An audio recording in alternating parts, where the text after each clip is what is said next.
Good afternoon, everyone. The time is now 6 p.m. Eastern Standard Time in the greatest city in the world, New York City. My name is Norville Barrington. I want to welcome you to Entrepreneurial Mondays, presented by National Black MBA Metro New York Chapter and bccelerator, Advancing Black Entrepreneurship. We want to welcome you to today's telecast where we're going to be focusing on opportunities to start and to really thrive in the state of New York. Now, many of you live in the five boroughs, and one thing I would tell you about this telecast is going to be very interesting because, as you all know, New York is the financial capital of the world. But more importantly, when it comes to New York, you don't have to have a you don't have to actually be in New York to open up a business. When you talk about customers that you are serving, there are opportunities for you to open up opportunities for you to grow and thrive in the state of New York. And we're actually going to talk about that today. And our special guest today is going to, when I introduce him, we're going to talk more about those opportunities. As of right now, we know that that many of you are going through a lot post COVID and many other issues, specifically issues that have to do with racism and equality, inequality. And we'll just let you know the National Black MBAs Metro New York chapter is here to support you. And we hope that these telecasts and this information helps bring you one step to your personal goals. So at this time, I'm going to introduce our president of our chapter, Andrew Hamilton, for his remarks. Andrew, how are you doing today? I am doing fantastic. Happy Monday. Happy Monday. Happy June the 8th, 2020. And another series to come for Entrepreneurial Mondays. This is Entrepreneurial Mondays. Like I said before last week, it's a verb, it's an action, it's something to do. I can't state so much that in this time that we need to have action. Actions speak louder than words. And I hope that we are yelling through your screens by these programs we're developing and moving forward. COVID was a pivot for us, but COVID also gave us the gift of innovation, which is these digital series. So more to come, more to come. We have partners that we're working with behind the scenes that will expand our reach, expand our broadcast in other markets. Again, thank you to my other colleagues in the 39 other chapters, 39 different markets that push this brand going forward. But every great orchard begins with seeds. And the seeds that we're planting, hopefully will go into a forest, and this forest will start nurturing back the community. So we are here for you. I am here for you. And we will, in moments like these, you have to, take a step back and appreciate time, appreciate seconds, minutes, hours, days, weeks, and eventually years. And I eternally wish all of you a very long and fulfilling life, and we will have a fulfilling life together. And this is Black MBA Metro New York chapter. Ready, Norville? Thank you, Andrew. Thank you for your remarks. And with those remarks, it really brings us to a time where we're going to talk about how we can systematically look at opportunities to help not only people of color, but many people just understand what does it mean to actually start a business in the state of New York.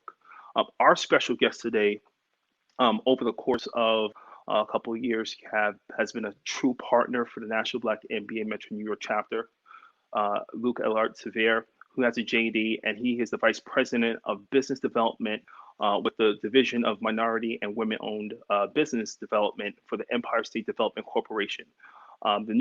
This particular agency, Economic Development Agency, is housed and honed into the state of New York. In his role, he leads his team to develop executing programs and strategies for business development for MWBE through education, outreach to New York State agencies, including the private sector that do businesses with the state of New York. Over the last decade, Lou has held several government leadership positions where he has advised, developed recommendations for improving business processes, development, project management, performance practice, resource management, and a lot of information that's based on pure analytical findings with his leadership.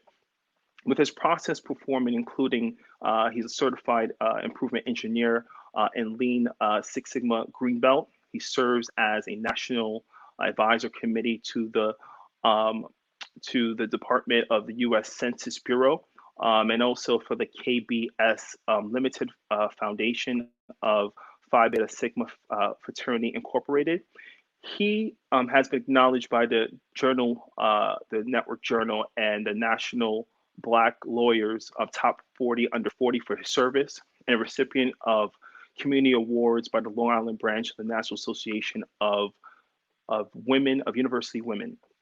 He's participated in many relief efforts, including being a stakeholder and senior advisor as engagement lead for the Virgin Islands and the U.S. government governor's hurricane recovery task force immediately following several hurricanes, including Irma and Maria in 2017. He's also a translator of the Delegate of Physicians for the Morehouse School of Medicine, and who has responded with clear action post medical needs for Haiti in 2010. He's a graduate of Morehouse College, and he has also earned his law degree at the Western Michigan University Thomas M. Cooley Law School. Without further ado, I want to introduce to the telecast Luc El-Art Severe. How are you doing today? I'm doing well, Norville. How are you? Good. There's a lot to get into, and there's a lot that you've accomplished. Going back to your foundations at Morehouse, even prior to Morehouse, what's led you to this opportunity, and what do you see in terms of the passions that you've and experiences that you've had that have, especially at this time, led to some of the actions that you're currently undergoing? Sure. First, I want to thank Andrew Hamilton and yourself for the leadership that you all have with the Metro New York chapter of the National Black MBA Association. I think right now, organizations like yourself are very vital and very critical for entrepreneurs to assist in navigating not only through the current climate of COVID-19, but also through the political and civil unrest that are happening throughout our nation. And so I'm very honored and fortunate to be a part of this presentation and this program this evening to share some resources and information that may benefit the community. To answer your question, I think it's been my upbringing. I am of Haitian descent. My grandmother, born and raised in Haiti, came over to America, with that dream of that U.S. dream, the American dream of building family, building resources, building business, and all those things. But a big part of what was instilled in me by not only my grandmother but my mother as well is the duty that I have to serving my community. We're a God-fearing family rooted in the church, and of course, everything that we do is not ours, but is of God's that has provided to us. And so it was always a big cornerstone in our household and in our family, and still is, that we do things for others, that we be there to assist others, especially because we have the resources to do so. And so part a big passion of mine is advocacy and being able to be at the table when decisions are being made where it affects people who look like us, brown and black members of our community. And so I'm very proud of that as one of the biggest passions of mine that kind of woven into the diversity of positions that I've had. Other passions also include, and I think this is also part of how I ended up here in this current role, is I really have an interest in love for not only data but program and policy development, and stakeholder engagement. And what I mean by that is being able to effectively put the right policies and the right program together requires that you have the right people in the room, and the right people being the end users. It's always great to say that, I know this theoretically, but in practice, that may not be the case. One of the things that I love about New York and New York City specifically is how vocal we are. As you see currently, people took to the streets because policies did not make sense, does not make sense, and that kind of advocacy, grassroots, um, being vocal about the disparity in the policy is something that I'm really passionate about. But that's just one step. There needs to be that person at the table who's able to hear that feedback and also put the pen to paper to make those changes. Um, as you mentioned, one of the most recent roles that I've had was serving as senior advisor and stakeholder engagement lead for the U.S. Virgin Islands Hurricane Recovery Task Force. And that resonated tremendously with me because it was during the time where the territory was really in dire need of not only recovery, but just a reset. Modernized streets, modernized um, utility, all of those things were very essential. That wasn't there because funding wasn't provided as robustly as they are put in certain different areas, as we're seeing as one of the claims now in today's movements. And so with that, we were able to look at how do we reset the territory? How do we improve the infrastructure? How do we strengthen the economy? And it started with collaborating with the business owners, collaborating with the Chamber of Commerce's, bringing them to the table to hear how do we rebuild the Virgin Islands to make it to make it strong and make the recovery work sustainable. And so, that kind of incited my fire or passion or desire to continue doing work in the MWBE space for our businesses who are still in development stage and post COVID are going to be in recovery stage. So you look at it from an average individual who is looking online for resources and opportunities. There's different programs, there's different departments, there's different companies, there's different agencies. Just share with the audience exactly what your agency does and how it impacts the members of the state of New York. Because a lot of people may not understand, exactly what the Empire State Development Corporation does.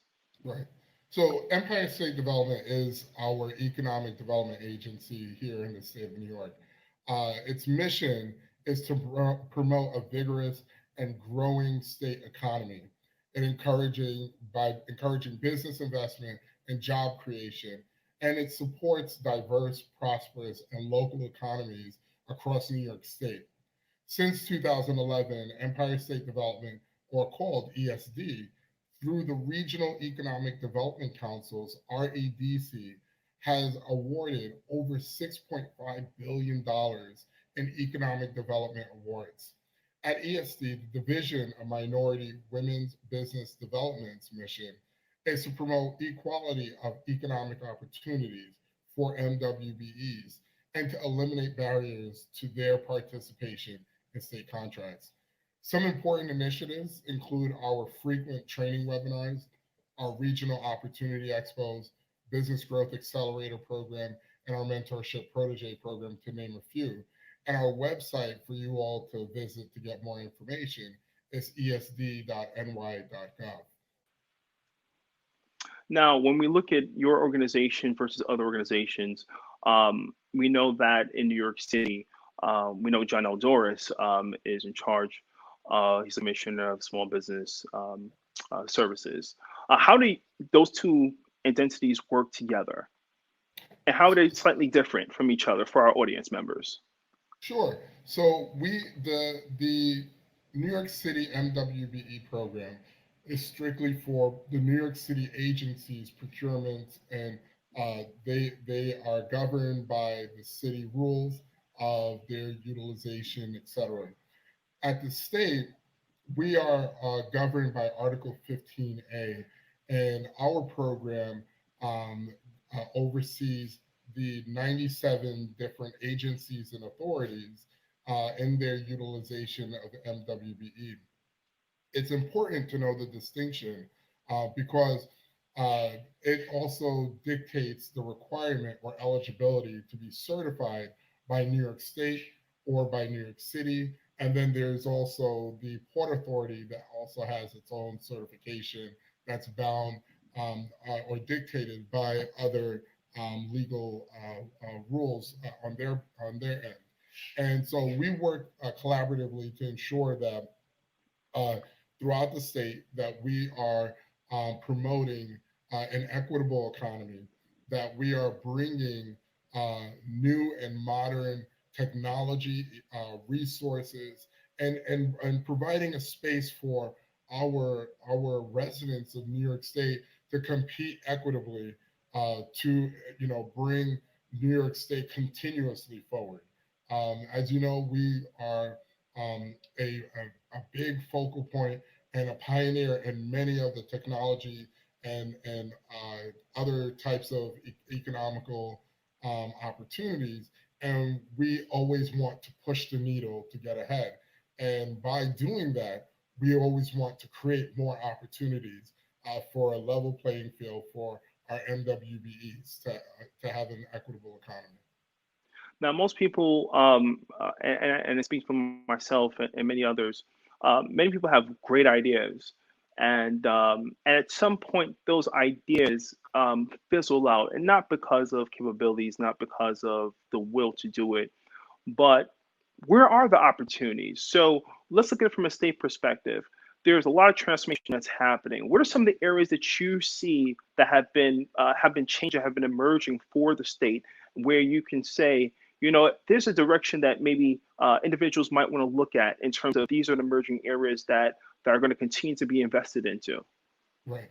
So one of the things I always encourage people to do is not only look at the 8 different agencies' websites, but also look at the state's overall website. Look at the governor's press briefings and governor's press statements.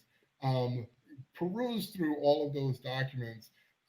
Look at ESD's website because all of those economical development opportunities are recorded there. We have a growing technology uh, economy that is launching throughout the state, um, specifically up in our Utica area, our Rochester area. We have so many different technological resources that are booming and bursting, from nanotechnology to advanced medical technology to improve how we deliver services for our patients here in New York State. We have a growing agriculture, agri economy where we're promoting more farming and more investment in milk and eggs and all of those different produce. How do we get more farmers, throughout the state? How do we get more MWBE farmers throughout the state?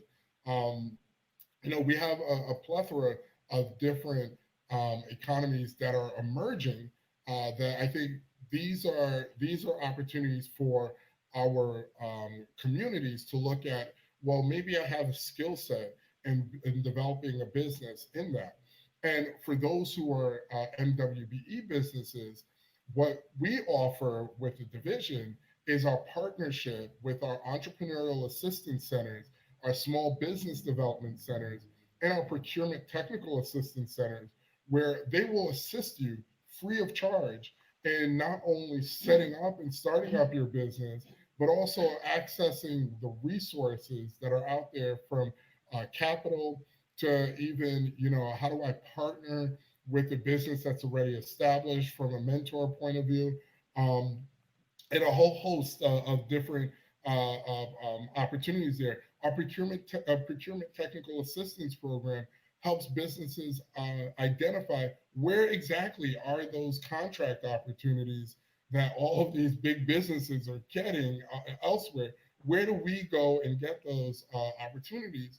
And this is a resource that we provide here in New York State that I think that many of our community members need to tap into, because again, it's free. They are experts in the work, and so who better to go to than the ones who know the work, who know where to point you to the resources, and that can be found all on our website with the MWBE program.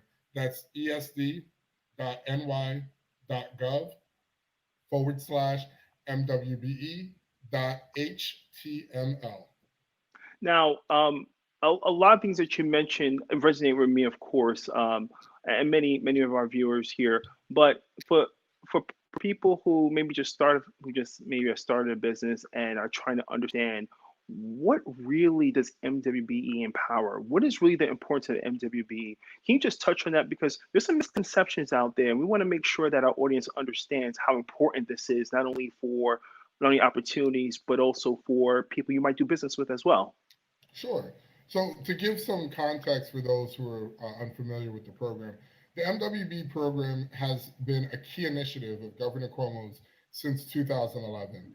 New York State's historic nation leading 30% utilization goal is well known, and no one can argue with our accomplishments and our success as we have worked progressively towards its achievement. Prior to 2011, the percentage of state dollars spent with MWBEs, minority women business enterprises, was less than 10%. Can you say Again, that again? Can you in say that again, please? prior to 2011, the percentage of state dollars spent with MWBEs was less than 10%. And this is our own tax-paying dollars. This is our own tax-paying dollars. Okay. This past fiscal year, 2018 to 2019, the MWBE utilization was 29.13%, the highest to date Wow. in the state and in the nation. Over $2.9 billion in state contracts were awarded to MWBEs, bringing the total to nearly $16 billion in state contracts Wow. awarded to MWBEs since the governor took office. And so that's monumental. Right. So what are we? What is the division? What's our objective? What's the angle? The division of minority women business development, key objectives are to encourage and assist state agencies to award a fair share of contracts to MWBEs, review applications by businesses seeking certification, and maintain a directory of certified MWBEs, and promote the business development of MWBEs through education, outreach, and in collaboration to New York State agencies as well as MWBEs. The state has and always will be at the forefront supporting MWBE initiatives and are working to create additional opportunities for our MWBEs. In New York State, MWBs have a wealth of opportunities on state contracts. Again, I mentioned earlier, the goal is 30%, in which that applies to New York State contracts greater than $25,000 in commodities and $100,000 in construction. This represents contracting opportunities across a wide range of industries, including legal services, commodities, insurance brokers, IT specialists, consultants, accountants, marketing firms, and so much more. New York State is here to continue supporting the rest of the next wave of MWBE businesses and to ensure we are providing with the largest knowledge and the latest knowledge and capabilities to effectively bid for and win state contracts. So let's look at it from let's put a scenario together. So I am a business. I have an idea, and I have, let's say, I have a foreman, I have an engineer, I have someone who's a PhD in another area, hey, we want to go into IT security, IT technology. We want to do data services, things of that nature.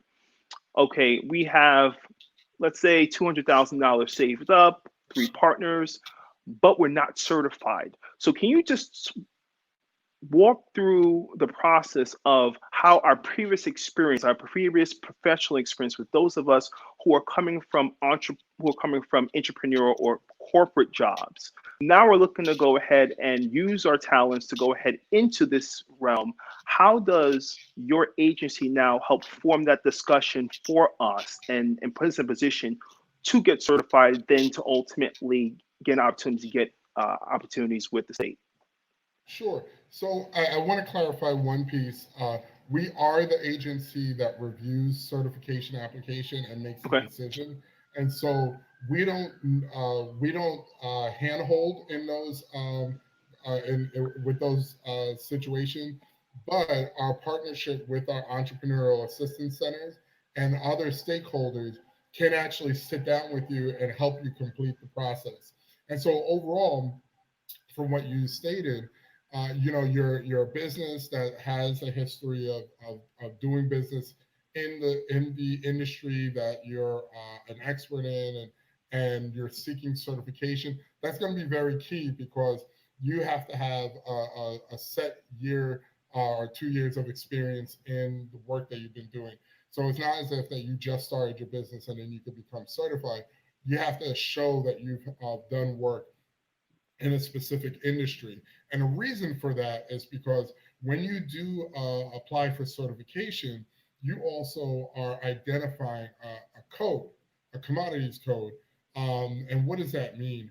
We have our New York State contract system, which is where you would start the process of becoming certified. You would put in your information, upload your documents, fill out the application, and that whole process goes through a queue of analysts who then reviews your documents to see if it's within, if it's eligible for approval or not, et cetera. But one of the key things about the New York contract system is that's also the database that the agencies tap into to kind of filter to the commodities code that they're looking to procure. So what do I mean by that? If I am, if I'm the New York State IT system, and I'm looking for IT consultant, it wouldn't make sense for me to put a bid out to the janitorial service commodities code, and because you don't want that spam in your box, because it gives you false hope if you're janitorial services and it says we're looking for someone proficient in SAS and SQL, and that's not what your industry is. And so they go to these codes to specifically find the MWBE. Remember, they have the 30%, at least 30% utilization goal. So they find the MWBE that's within that commodities code so that they know, all right, this is the wide net that we're going to be casting toward. Now, when we look at it from that perspective, there's a lot that we can go into. I mean, what are some of the barriers that you see with minority-owned businesses as they go through this process? Whether it could be many different things. It could be financial. It could be structure. What have you seen over the course of your time there, and how has your agency helped to rectify some of those barriers? So I think some of the big barriers is information and access to resources.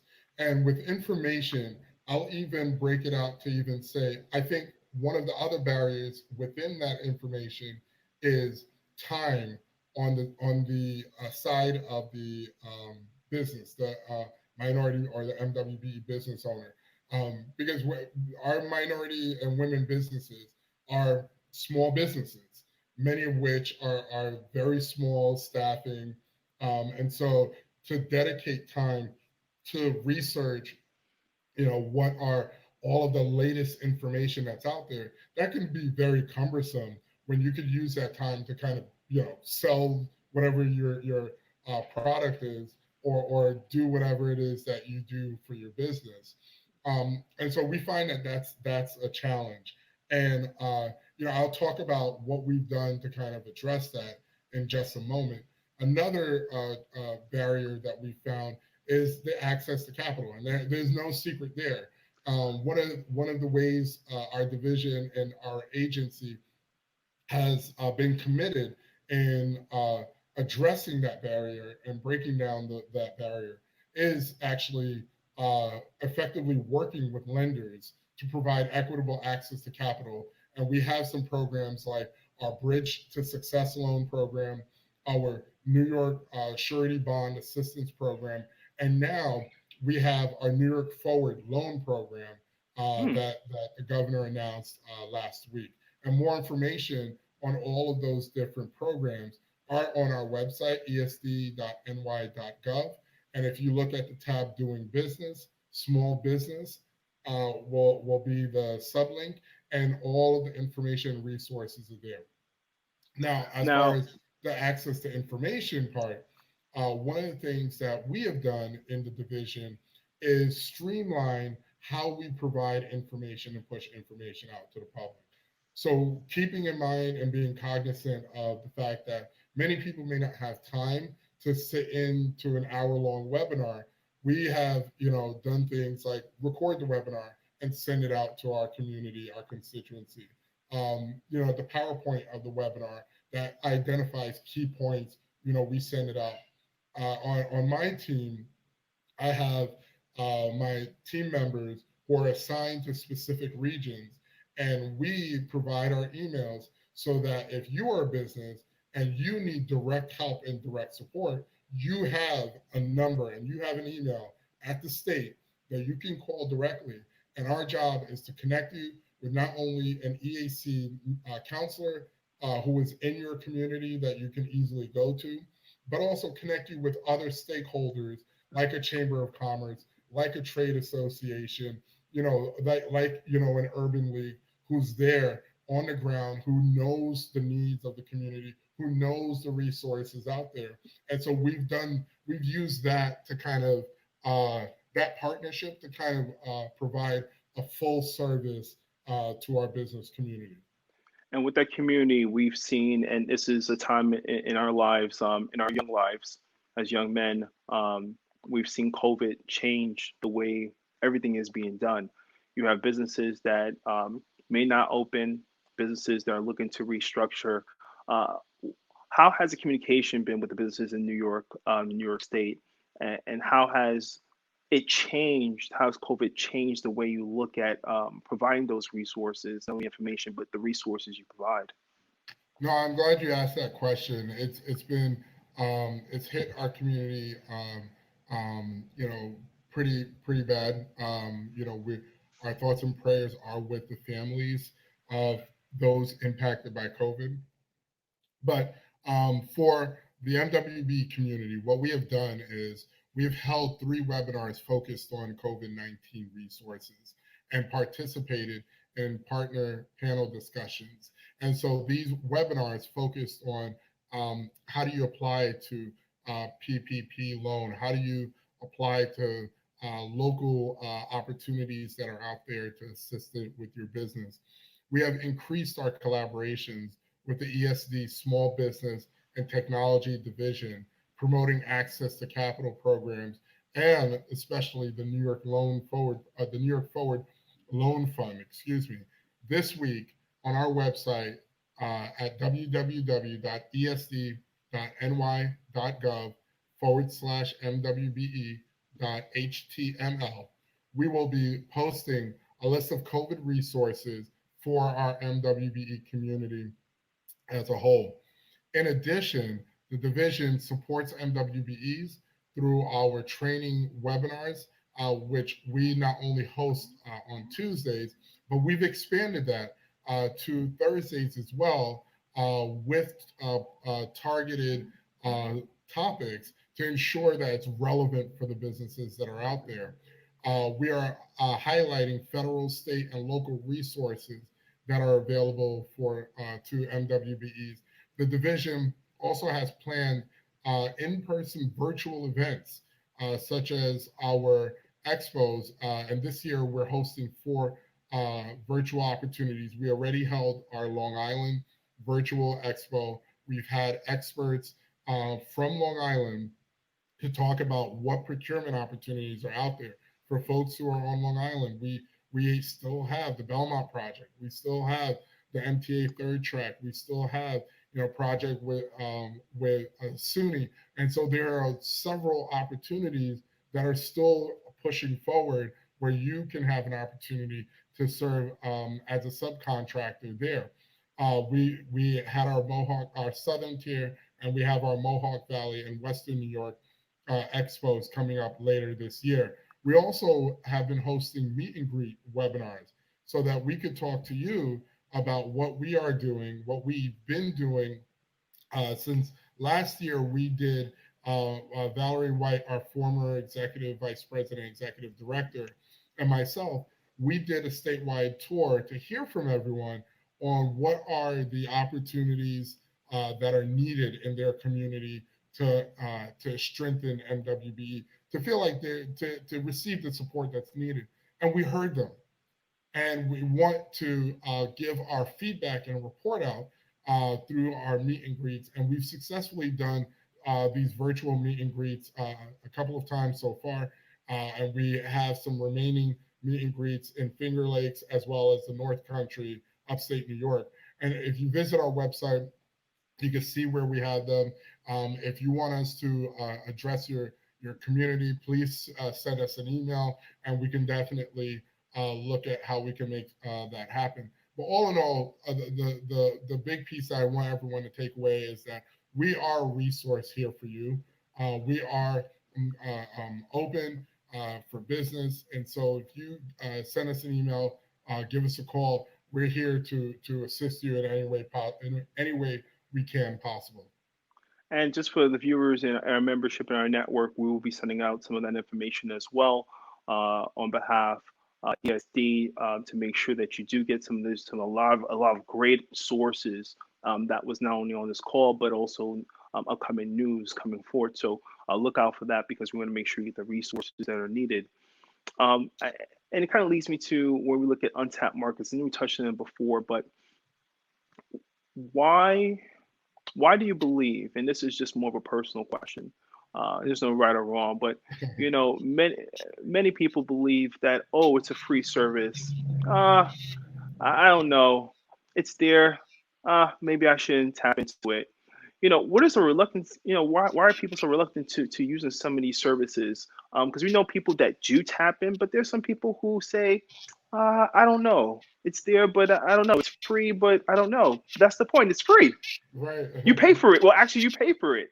Right. So no, I'm glad you said that. I think it's the proverbial like waiting for the other shoe to drop kind of thing. Plus, also, honestly speaking, it does take commitment and it takes time.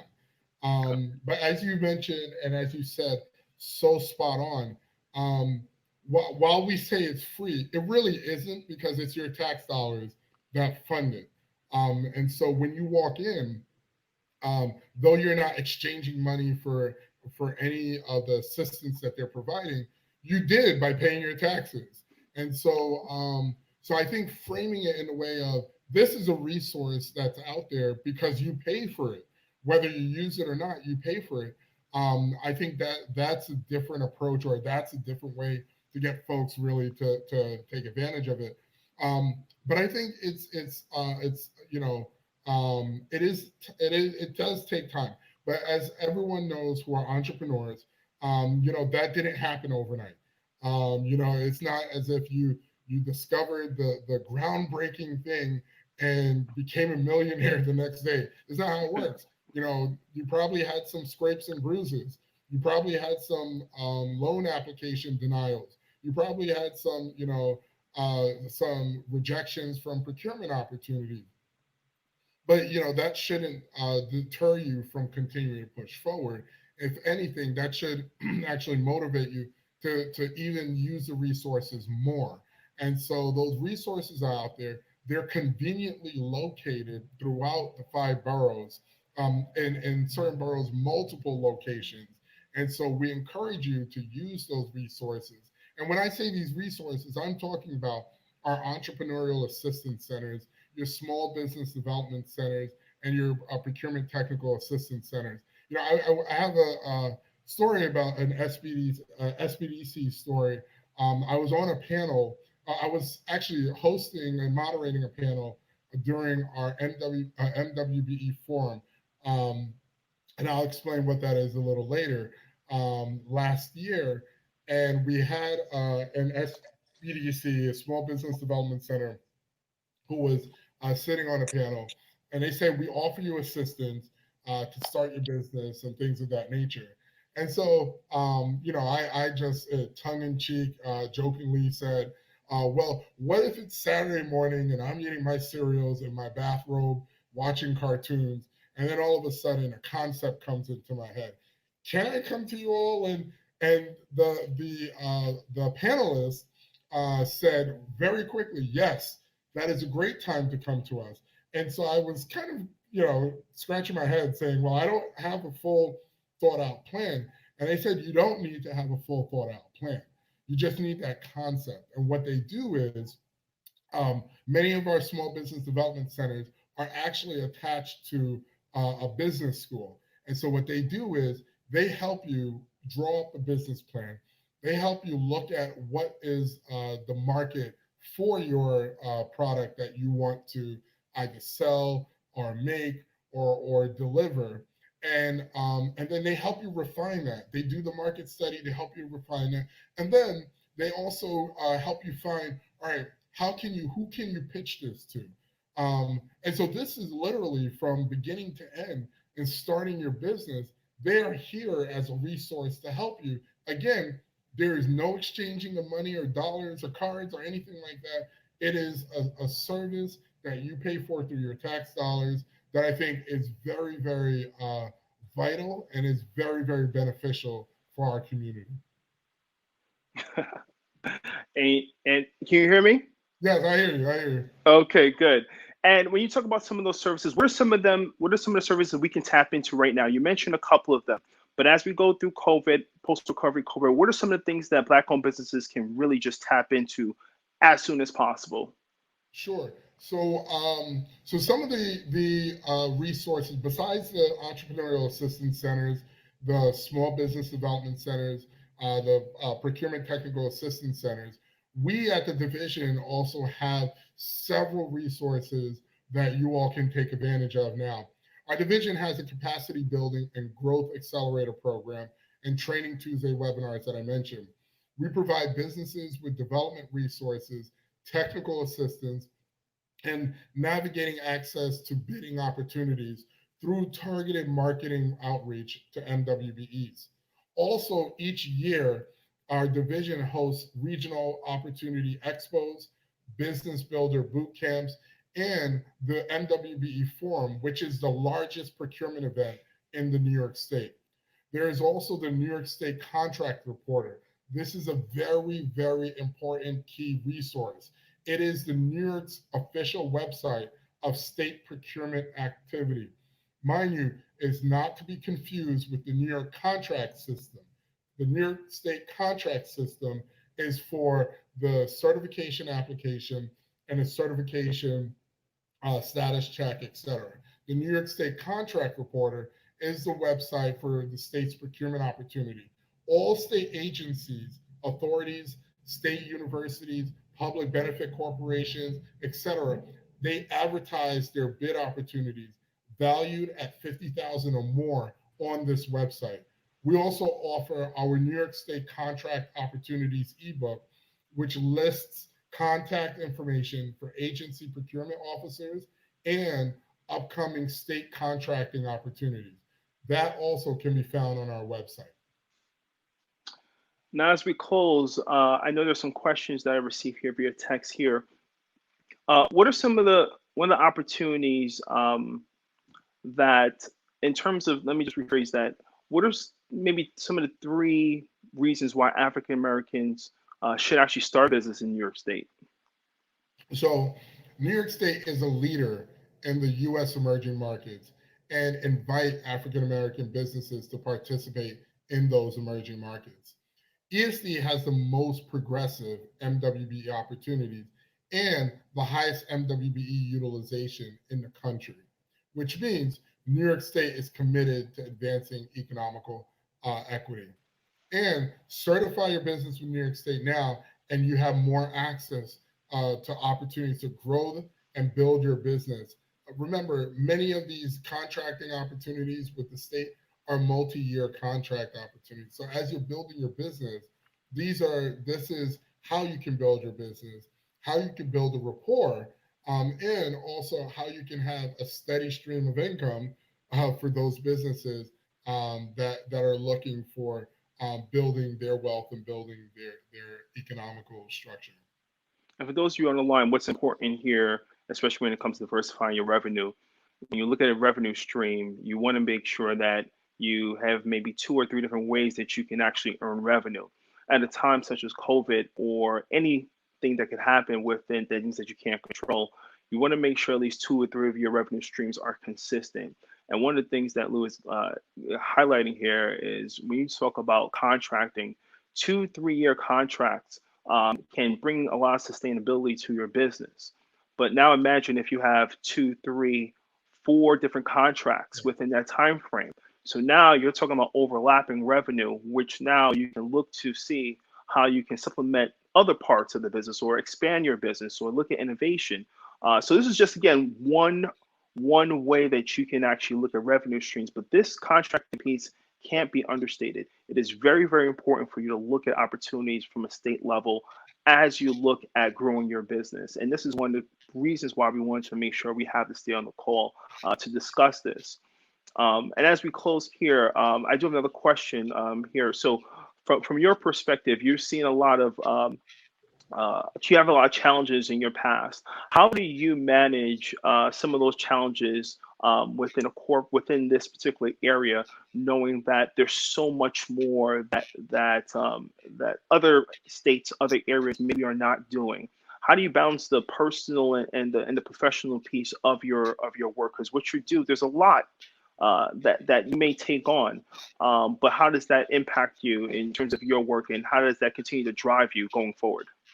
Yeah, no, I think that's a great question, especially during, like you said, during this time right now. It's a matter of focusing on self wellness. Making the time to unplugging and detaching from whatever causes your stress or whatever causes your overwhelmingness.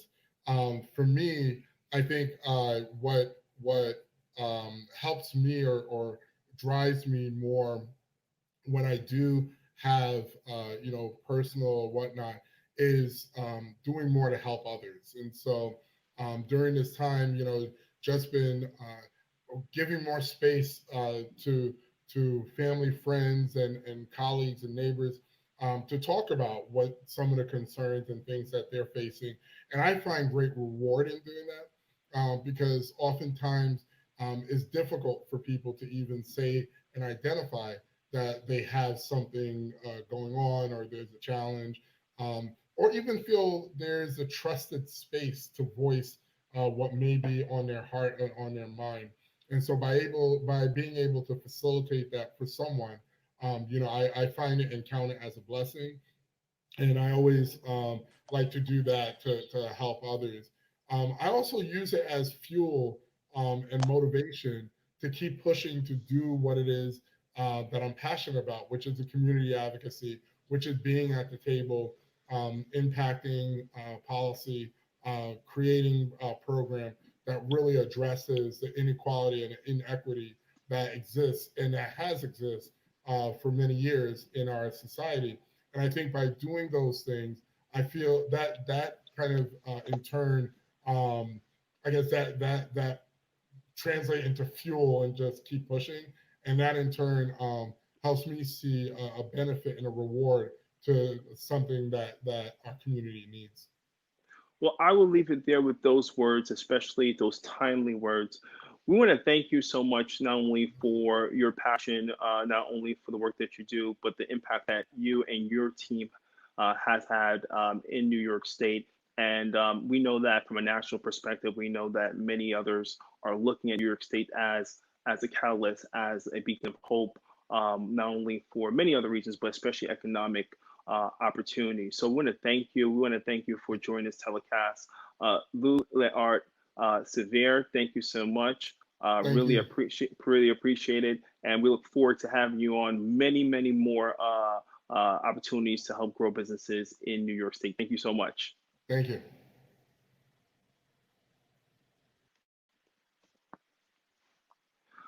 We want to thank Lou again for this opportunity to connect regarding opportunities to start a business in New York State. I know now I'm going to bring in Andrew Hamilton. Andrew, I know that you were listening on, and there's a lot that to unpack here. I want to get some of your thoughts in terms of some of the things that you've heard, some things that Lou mentioned, and what should the audience now take away? Well, he gave a lot of great opportunities. When I heard opportunities, wrote it down like 15 times during the conversation. But the numbers he was giving about, MWB contracts given out was 30%.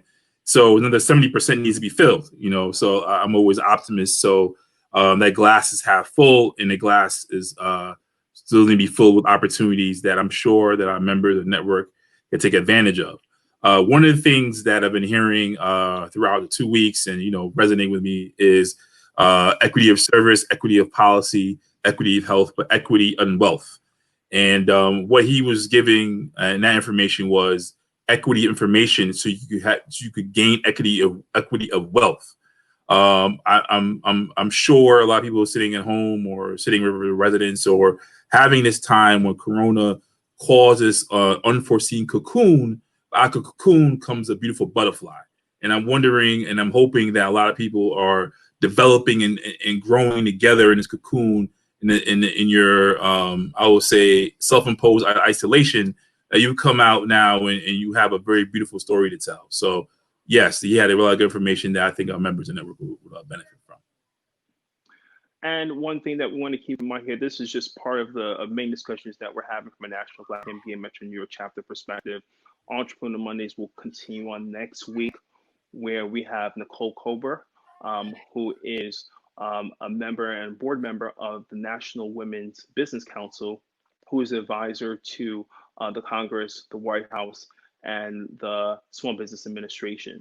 She's going to come with a wealth of knowledge as she is a practicing lawyer and also as a business owner as well, which is going to focus on the power of the entrepreneurial women. What is the power of women? Where I know we're both excited about this opportunity to connect with her from a local and a national perspective as well. For those of you who are on the call, who are tuning in, this is just one of many different areas from National Black MBA Metro New York chapter where we're going to be focusing on the needs of our community, entrepreneurial career, mentorship, professional development, financial literacy.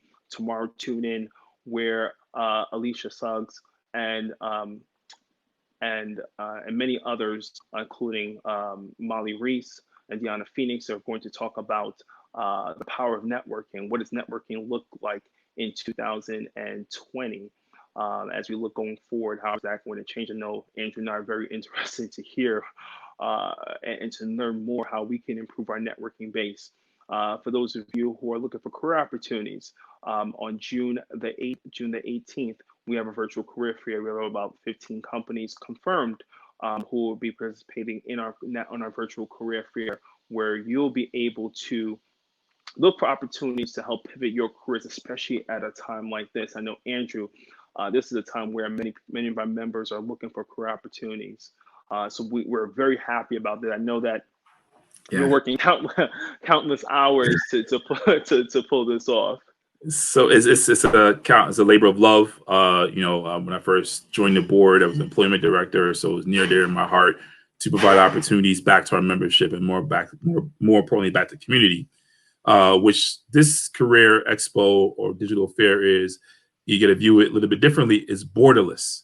So as long as you have a Wi-Fi connection and computer, up-to-date resume. I said it last week. If you look in resume help, I do know some wonderful, talented resume writers, but it's borderless. So you have an opportunity to log in anywhere in the world to get an opportunity through Metro New York Chapter Black MBA, and your opportunities there is waiting for you. It's waiting for you. Yes.